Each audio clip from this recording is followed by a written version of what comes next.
ప్రస్తుతం లేడీ డాన్గా గుర్తింపు పొందిన నిడిగుంట అరుణ అరెస్ట్ అయ్యి పోలీసులు అదుపులో ఉన్నారు. అయితే పోలీసులకు దిమ్మ తిరిగే ఆఫర్ ఇచ్చారు ఆమె.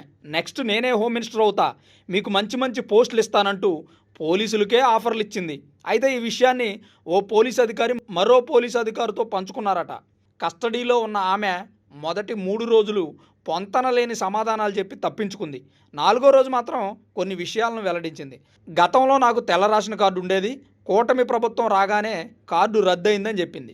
మరి కార్లలో ఎలా తిరిగేవారని పోలీసులు అడగ్గా అవి నా కార్లు కాదని, నా పేరు మీద ఒక్కటి కూడా లేదని సమాధానం చెప్పగా, డీజిల్ మరియు డ్రైవర్ జీతం ఎలా మెయింటైన్ చేసేవారని అడిగితే కొంతమంది పెద్దవాళ్ళు తనకు సాయం చేసేవారని చెప్పింది.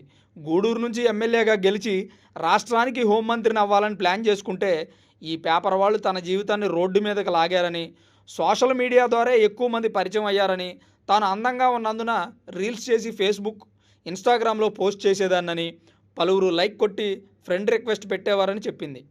ఇంకా నిర్ఘాంతపోయే విషయం ఏంటంటే, నెల్లూరులో జరిగిన ట్రాన్స్జెండర్ హత్య గురించి కూడా ఆమె ఫోన్లో కొన్ని వివరాలు ఉన్నాయట.